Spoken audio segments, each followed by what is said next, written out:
फटाफट ले सकते थे और छोटी सी उम्र में से ही उनके पास लीडर की क्षमता थी। और दूसरा बताऊं तो हमारे जो प्रणेता है त्रिलोकचंद सावड़ा सर, उनकी सोच, उनका डिसीजन पूरे भारत के लिए नहीं, मैं तो यही मानता हूँ पूरे विश्व के लिए ये कल्याणकारी हो रहा है। पूरे विश्व की कल्याण की सोच रखना कोई छोटी बात नहीं, बहुत ही बड़ी बात। तो अगर मैं लीडर बनना चाहता हूँ तो मेरे इतना बड़ा सोच नहीं सकता, तो मुझे मेरे परिवार से लेकर मेरी टीम से, मेरे गांव के, मेरे पड़ोसियों के, मेरे तहसील के, डिस्ट्रिक्ट के लोगों का तो मैं सोच ही सकता हूँ। तो लीडर की सोच भी इतनी बड़ी होनी चाहिए और फायदा कारक होनी चाहिए। और लीडर की जो कार्य क्षमता है, जो कार्य उसे मुश्किल लगता है उसे मतलब पहले ही करना है। और अगर मुश्किलें आए तो उस मुश्किल में जो हाथी के पांव होते हैं इसी तरह मतलब खड़े रहना है मजबूती से। हिमालय की कल गुड़िया रानी ने कुछ पंक्तियां बोली थी, मुझे पता नहीं, लेकिन मैं एक पंक्तियां बोलना चाहता हूँ कि जो तूफानों से लड़ता है उसे युवान कहते हैं, युवान उसे कहते हैं, आंधी से लड़ते हैं उसे तूफान कहते हैं, और तूफानों से लड़ते हैं उसे युवान कहते हैं। तो युवान के बारे में अगर सोचिए तो कई लोग ऐसे उम्र के साथ युवानी को मतलब नाप लेते हैं, लेकिन मैं तो यही मानता हूँ कि भगवान कृष्ण और भीष्म पितामह 180 साल के तब थे, तब भी वो युवान थे। मतलब लीडर वृत्ति से, अपनी वृत्ति से युवान होना चाहिए, तो वो कभी भी नहीं हारेगा, कभी भी नहीं थकेगा और पूरी टीम को लेकर आगे चलेगा और बहुत बहुत सारी सफलता उसके पास आ सकती है। जी थैंक यू, धन्यवाद सर। बहुत बहुत धन्यवाद। हमारे बीच में एक साथी स्मिता बद्दवेरा, वेलकम दीदी। जी सर धन्यवाद। मैं आपने पूछा वो तो नहीं बता सकती, लेकिन सर मैं एक दिन, आज के 2 दिन पहले मैंने सोचा था, थोड़ी सुबह जल्दी जाग गई थी, मतलब कि सोचने का टाइम था, लेकिन तो जल्दी जल्दी में रहते हैं तो सोचने का टाइम ही नहीं रहता। तो मैंने ऐसा सोचा कि आज तो मुझे एक हेयर रिवाइवल किट किसी को देनी ही है।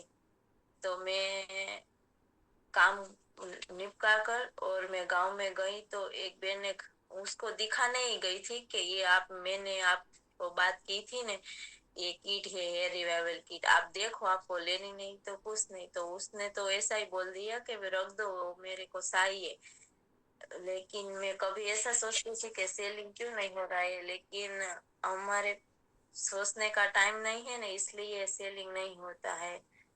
लेने के लिए तो तैयार ही है, लेकिन हम सोचने के लिए तैयार नहीं है ना, इसलिए नहीं होता। ये माइंड पावर का सिद्धांत हमको सर सिखाते हैं। जी सर धन्यवाद। बहुत बहुत धन्यवाद। जी सर, वेलकम सर। जी बहुत धन्यवाद सभी का। आप सभी ने 2 दिन, हाँ एक दिन तो था ही नहीं, कल था, लेकिन मेरी पता नहीं आवाज, आप सबकी आवाज आ रही थी, मेरी नहीं आ रही। चलो, तो आज कई दिनों से लीडरशिप के बारे में, क्योंकि जो है वो ही है जीवन में, सफलता का आधार लीडरशिप है। आज जो भी सफलताएं दिख रही है दुनिया में किसी भी क्षेत्र में, तो लीडरशिप का ही होना और कुछ भी नहीं। तो ये सब्जेक्ट पर अब जितनी भी चर्चा करें कम है, लेकिन उसको डेवलप करना बहुत जरूरी। चर्चा से तो क्या मिलेगा, ये दिशा मिलेगी। जागृति आएगी, लेकिन उसको इम्प्लीमेंट करना पड़ेगा, तभी परिणाम आएगा। अभी बाबू भाई बोल रहे थे कि भगवान श्री कृष्ण तत्काल डिसीजन लेते थे, बड़े डिसीजन लेते थे, ऋषि जी बड़े डिसीजन लेते हैं। तो अगर मैं सवाल करूं कि ऐसा ये क्यों कर पाते हैं, हम सब एक ही कनेक्शन है परम पिता, तो हम क्यों नहीं ले पाते? तो यहाँ पर जो फर्क है वो एक छोटा सा फर्क है, छोटा सा कहे तो छोटा सा है, माने तो बहुत बड़ा है, लेकिन वो डाइजेस्ट नहीं होता, न तो हमारा जीवन का अभ्यास है, इसीलिए हम लोग कर नहीं पाते। वो है कि ये जो बड़े बड़े डिसीजन ले लेते हैं उसमें उसका स्वार्थ नहीं होता। कृष्ण भगवान का कभी स्वार्थ नहीं। आप उसका पूरा जीवन चेक करेंगे ना तो आपको पता चलेगा उसने बड़े बड़े राजाओं को खत्म किए, जो असुर थे, राक्षस थे, शोषित समाज का प्योर शोषण करने वाले थे, ऐसे अनेक राजाओं को उसने मारा, लेकिन सिंगल किसी का राज्य नहीं लिया उसने। बाकी नियम तो यही था कि जो जीते उनका राज्य, लेकिन श्री कृष्ण ने सिंगल कभी किसी का राज नहीं लिया। किसी योग्य व्यक्ति को वहां बैठा देते थे, राजा बना देते। कई कई राज्यों में तो अगर वो राजा का लड़का ही अगर सही है, नियम से चलने वाला हो, तो उन्हीं को बिठा देते, उन्हीं को राजा बना देते। वो जीवन में वो कभी किसी की राज्य को हड़पा नहीं है उसने। तो मेन बात तो ये होगी कि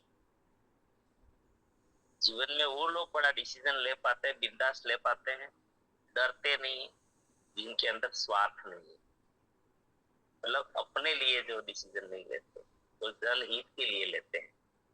तो कायनात मदद करती है। ठीक है, चाहे हमारा टीसीजी का मामला ले लो, टीसीजी को चाहिए क्या? क्या चाहिए? कुछ भी नहीं चाहिए।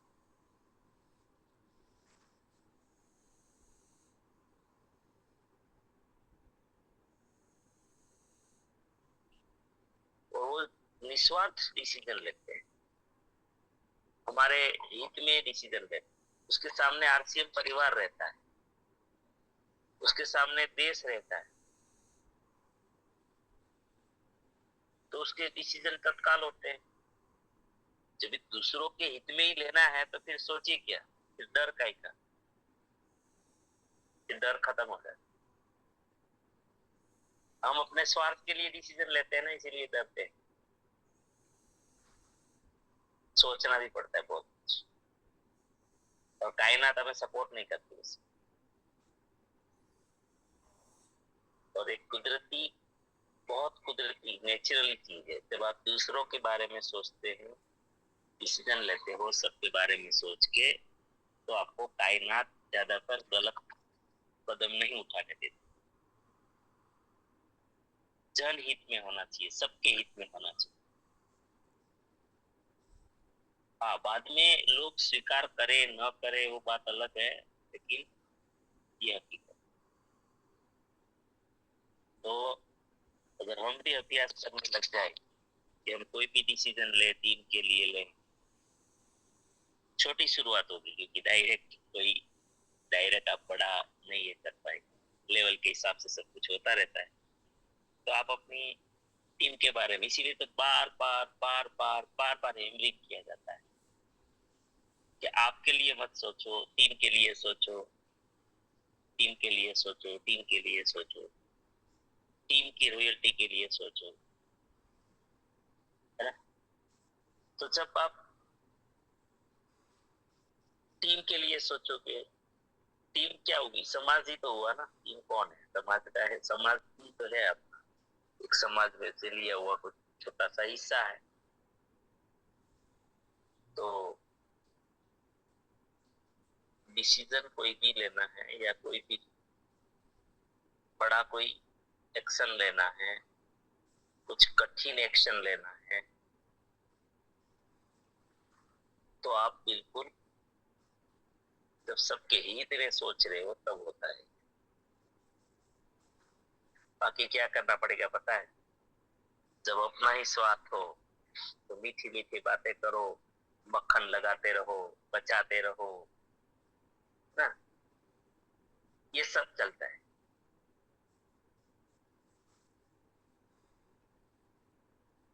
उसमें एक अलग सा भाव रहता है। तो लीडरशिप जो है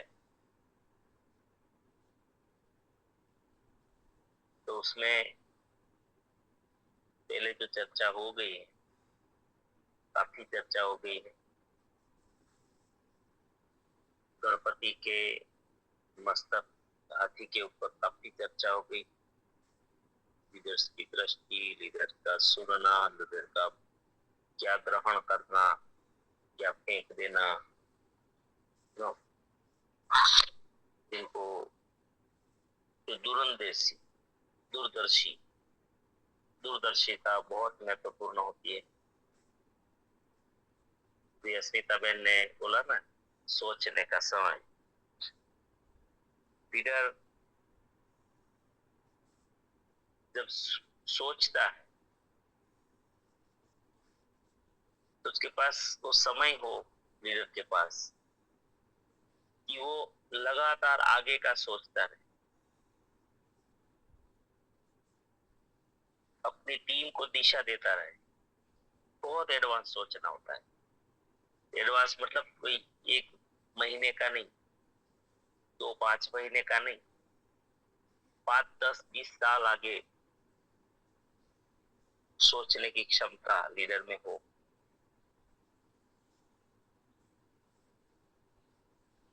कि आने वाले 5 साल के बाद क्या दृश्य होगा, वहां तक जा सकते हो। 10 साल के बाद क्या हो सकता है, वहां भी जा सकते हो।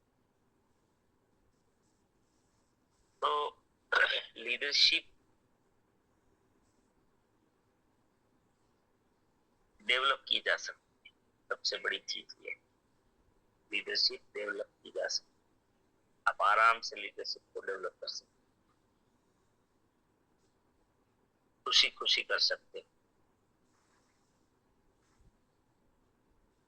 और ये करना चाहिए।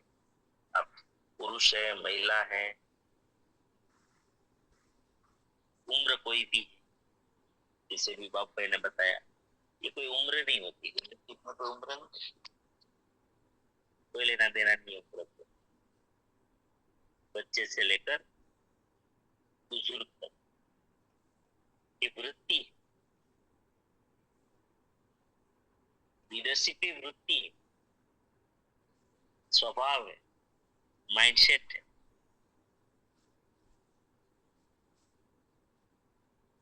अपने अपने उम्र के हिसाब से लीडरशिप कर सकते हैं। हम बड़ी उम्र है तो हमारा सर्कल बड़ी उम्र का बन सकता है, तो हम उस पे आगे बढ़ जाए, ऐसा कार्य क्षेत्र खड़ा करें। जैसे बहुत मुझे तो विचार आता है कि ये जो गाँव में जाते हैं या शहरों में देखते हैं, क्या मानसिकता हमारे देश में बना दी गई है, रिटायरमेंट रिटायरमेंट रिटायरमेंट, बस निवृत्त, मतलब कुछ काम नहीं करना। ये तो भयंकर, मैं तो मानता हूँ, मानवता का अपमान है। ये निवृत्ति है ना, मुझे तो निवृत्ति से बहुत तकलीफ होती, मतलब काम नहीं करना।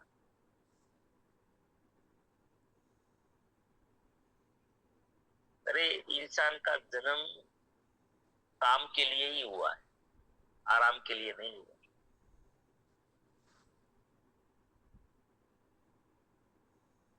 आराम कर ही नहीं सकता मनुष्य। तो फिर उसको जानवर बनना था, आराम करना था तो जानवर बन गए। कोई बोलते ही नहीं कुछ, जहां मर्जी जियो, उड़ो, बैठो, खाओ, पियो, कोई लेना देना नहीं किसी से, बस आराम ही आराम। कोई काम धंधा नहीं, कोई शादी ब्याह किसी का करना नहीं, परिवार चलाना नहीं, कोई लेना देना नहीं, एंजॉय करो। मनुष्य का जीवन इसके लिए नहीं है। जब हम शहर और गांव में देखते हैं तो आज के जो बुजुर्ग लोग हैं बिल्कुल टाइम वेस्ट कर रहे हैं।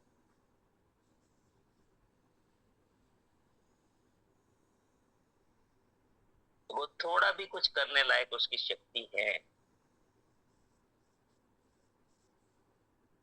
तो धारे ना, तो एक एक बुजुर्ग साल में 10-10 हर महीना कम से कम एक पेड़ भी तो लगा ले, एक पेड़ लगा ले, उसकी रखवाली करे। ऐसे ही बैठे पूरा दिन बैठे, कोई ऐसी जगह जाके जो समाज के लिए बहुत उपयोगी जरूरी चीजें हैं वहां पर जाए, वहां काम करे, हेल्प करे। उनको पैसा तो कमाना नहीं है, अब जीवन सफल बनाना है, तो प्रकृति की सेवा करे निर्दोषता से। ऐसे लीडरशिप करनी चाहिए। अगर मेरी उम्र हो गई 60 साल की, मैं पति रिटायर्ड हो गया बिजनेस में, काम में, नौकरी में, तो क्यों मैं ऐसी लीडरशिप नहीं करता? चलो एक टीम बनाते हैं बुजुर्ग लोगों की, 60 साल से ऊपर वालों, लीडरशिप कर सकते हैं, क्यों नहीं कर सकते? कि चलो हम लोग पेड़ लगा,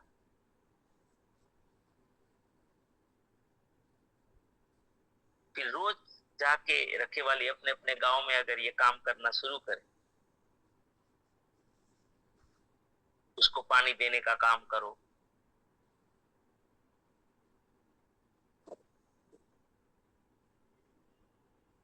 बहुत ऐसा काम है, ऐसा नहीं है खाली मैं तो एक वृक्ष की बात की। अगर हमारे ये दृष्टि मिल जाए सभी को तो सरकार की जरूरत नहीं है कि कोई सरकार हमारे पैसों से तो करोड़ों रुपया लगा रही है ना, क्या जरूरत है? जंगल खड़ा कर देंगे हम।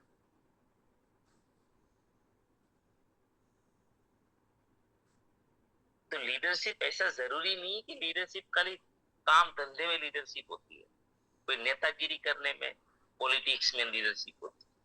अरे लीडरशिप हर कदम पर खड़ी खड़ी नजर होनी चाहिए। बहुत ऐसी दुनिया में प्रवृत्ति है जो बहुत जरूरी है, बहुत कुछ कर सकते, बहुत कुछ।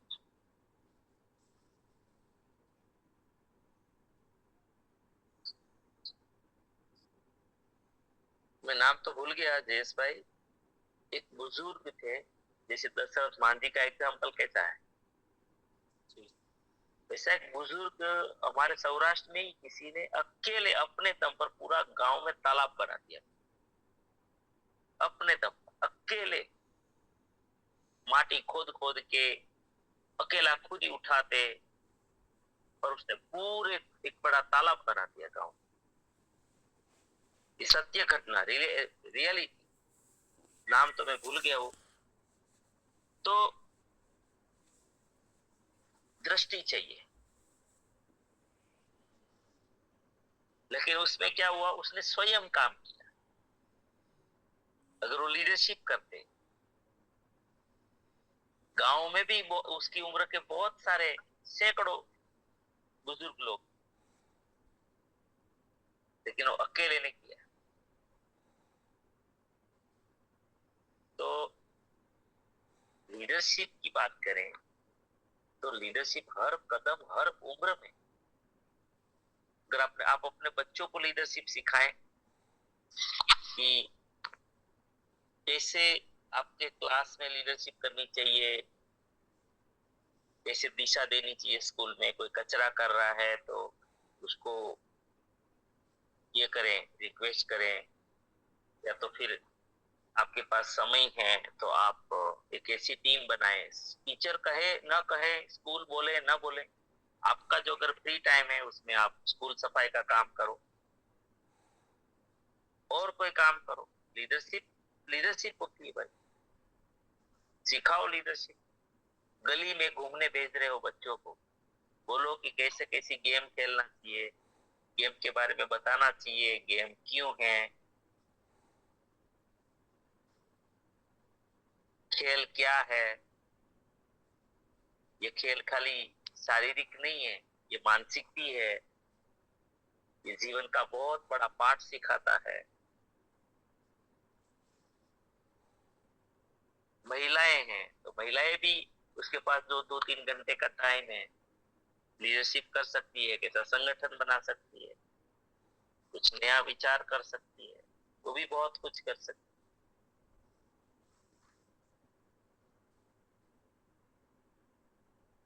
तो कहने का भाव है कि लीडरशिप की अगर बात करें तो लीडरशिप ऐसा नहीं कि कुछ ही फील्ड में लीडरशिप, घर में भी हो सकता है, गली में भी हो सकता है, समाज में भी हो सकता है। हर जगह जहां भी जाओ, दृष्टि अगर है तो लीडरशिप ऐसे सामान्य सब्जेक्ट नहीं है, बहुत जबरदस्त सब्जेक्ट।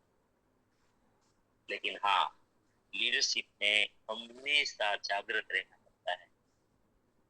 तो इसलिए मैं बार बार जिक्र करता हूँ कि यूं ही पानी में पत्थर मत फेंको, उसे कोई पीने वाला है।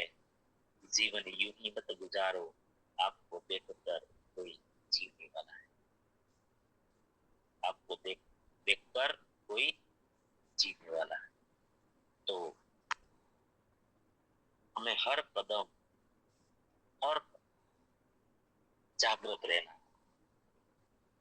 कि मुझे देखकर कोई जी रहा है, तो मेरा रहन सहन, मेरे वाणी विचार, इस हर चीज में लीडरशिप। तो हम सब लकी हैं, ये हमें आरसीएम मिला। आरसीएम के माध्यम से आज ऐसी चर्चा कर पा रहे। अगर आरसीएम नहीं होता तो फिर ये तो मतलब ही नहीं था कुछ। हम कहाँ होते, सब अपने अपने नौकरी में, अपने व्यवसाय में, क्या लेना देना। कौन 5 बजे उठे, कौन जगाने वाले थे, कौन बोलने वाला था, है? तो बहुत ही महत्वपूर्ण चीज जो है कि आज हम यहाँ पर चर्चा कर रहे हैं। और लीडरशिप में किसी का इंतजार नहीं होता। लीडरशिप में मैं जो बार बार एक चीज का जिक्र करता हूँ कि हम लोग क्या करते हैं लीडरशिप में कि इसने रास्ता दिखाया, उसने ये किया, फिर वहीं पे अटके लटके पड़े रहते हैं। ज्यादातर तो मैंने ये देखा है खत्म होते हुए लोगों की शक्तियों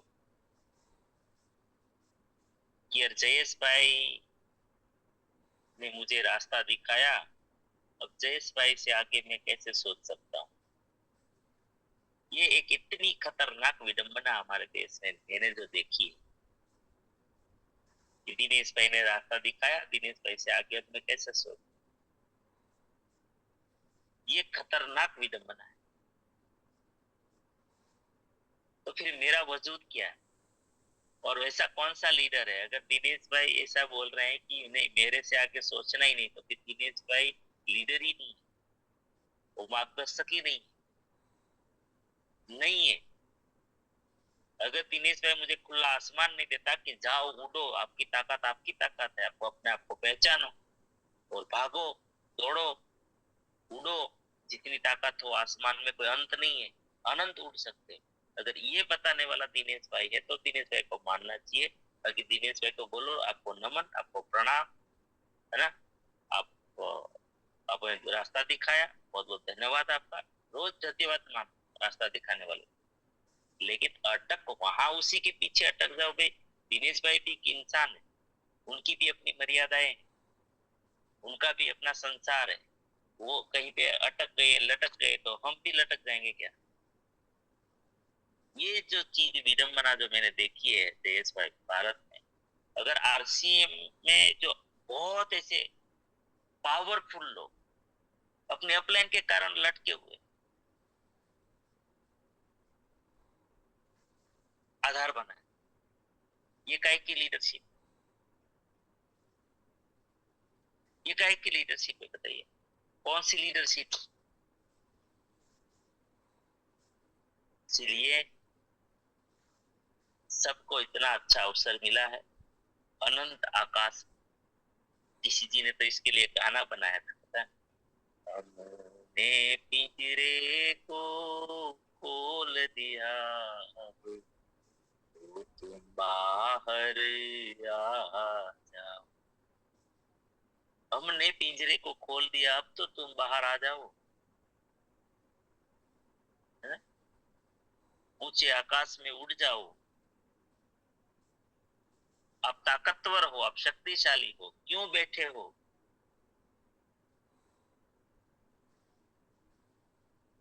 क्यों बैठे हो अपनी पिंजरे में? ऊंचे आकाश में उड़ जाओ।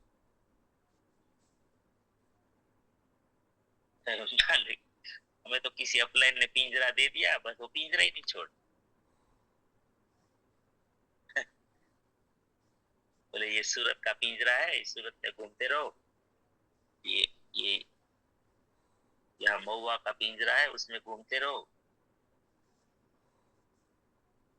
यहाँ सावरकुंडला का पिंजरा है, उसमें घूमते रहो।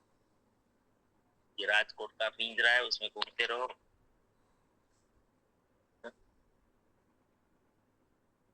ये क्या तरीका हुआ? मैं तो इसको लीडरशिप नहीं मानता। दो में से किसी की लीडरशिप नहीं समझता। जो ऐसा मान के बैठ गया कि बस दिनेश भाई ने जो बोलेगा उतना ही, तो न तो मानने वाला लीडरशिप मान रहा है और न दिनेश भाई लीडरशिप में, उस उल्टी हत्या, एक दूसरे की हत्या कर रहे हैं। मानवता की हत्या कर, किसी की शक्ति को क्यों रोके, क्यों रोके? जो सही रास्ते पे कोई जा रहा है, सही सिस्टम से चल रहे हैं, उसको तो अनंत उड़ना चाहिए। अनंत क्यों रोके बैठे हो? क्यों परमात्मा का अपमान कर रहे हो? आपकी अनंत शक्तियों को दिखा दो ना दुनिया को।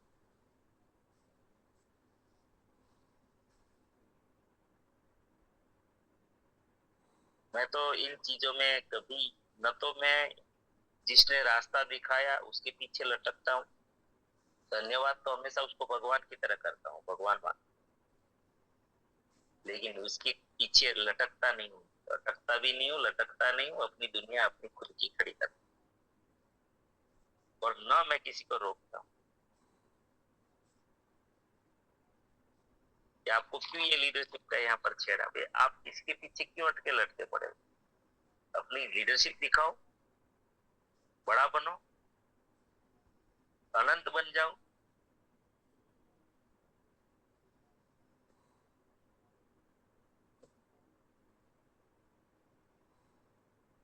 खूब धन्यवाद करो रास्ता दिखाने वाले, खूब धन्यवाद। लेकिन अपनी शक्तियों को बांध के क्यों बैठे? ये मेरा बहुत इतना पीड़ा होती है देखकर। देश भाई, मैंने तो 20 साल में ऐसे ऐसे लोग देखे यहाँ के, इतने पावरफुल, लेकिन अपलाइन के कारण लटके पटके पड़े। अपलाइन अपनी माया में पड़ी है, अपना मर्यादाओं में बांध कर बैठे हैं अपने आप को, लेकिन उसकी टीम भी तो वैसे ही बन। ये जो बहुत ही दुखदायक, पीड़ादायक चीजें, अपने को रोक लेना, अपनी लीडरशिप को रोक लेना। चलो बहुत बहुत धन्यवाद, टाइम हो गया, 2 मिनट है। मेरी बातों को अदरवाइज मत लेना, मत होना। नहीं नहीं, बहुत नहीं जरूरी है सर, क्योंकि अपलाइन के भरोसे बैठ रहे थे। जब अपलाइन के पास टाइम नहीं होता है तो वहां से काम रुक जाता है सर, और अपनी खोज नहीं कर पाते हैं, हम वहां से आगे ही नहीं बढ़ पाते हैं सर। तो हम बार बार यही जिक्र करते हैं, कल भी यही सर बात हुई थी, आपकी आवाज तो नहीं आ रही थी, लेकिन यही बोला था हमने कि आप यहाँ पे डिजिटल में आ रहे हो और यहाँ पे भी आप बोल नहीं सकते हो, तो आप फिजिकल में कैसे बोल पाओगे। तो आप जो सूबे में आ रहे हो कोई सामान्य व्यक्ति नहीं है, आप बहुत खास है, और आज हजारों लाखों लोगों के लिए आप यहाँ पे आ रहे हो। तो कल सर यही बात हुई थी, तो सभी के हैंडराइज होने लगे थे, और समय भी पूरा हो गया था, इतने सारे हैंडराइज आ रहे थे सर। तो आज आपने वही बात सर बता दी कि सर समय। जी, प्रार्थना करते हैं गुरुकुल में चले। आप सभी के जीवन में, आप सभी के परिचित और परिवारजनों के जीवन में हमारे आरसीएम के द्वारा, हमारे सिस्टम के द्वारा, हमारे साथियों के द्वारा, टीम के द्वारा अनंत सुख, अनंत आनंद, अनंत स्वास्थ्य, यश, कीर्ति, वैभव, सम्मान देगा। आपकी चाहत से हजारों हजारों गुना ज्यादा आपको सफलता प्राप्त। आप जहां भी जाएं आपको मान मिले, सम्मान मिले, प्यार मिले, स्वीकार, आदर मिले। आपकी अच्छी और सही बातों को सबको स्वीकार करें। आज का दिन, आज तक की जिंदगी का सर्वश्रेष्ठ और शुभ दिन हो, कल्पति हो, आनंद हो, खुशियों का दिन। आज आपको जो भी मिले और आप जिनको मिले तो सब कल्याण कल्याण। मेरी इस प्रार्थना को जरूर स्वीकार करना। इस प्रार्थना को स्वीकार करने के लिए ही मैं प्रार्थना करता हूँ, और हम सब प्रार्थना करेंगे कि मेरी दुनिया में सब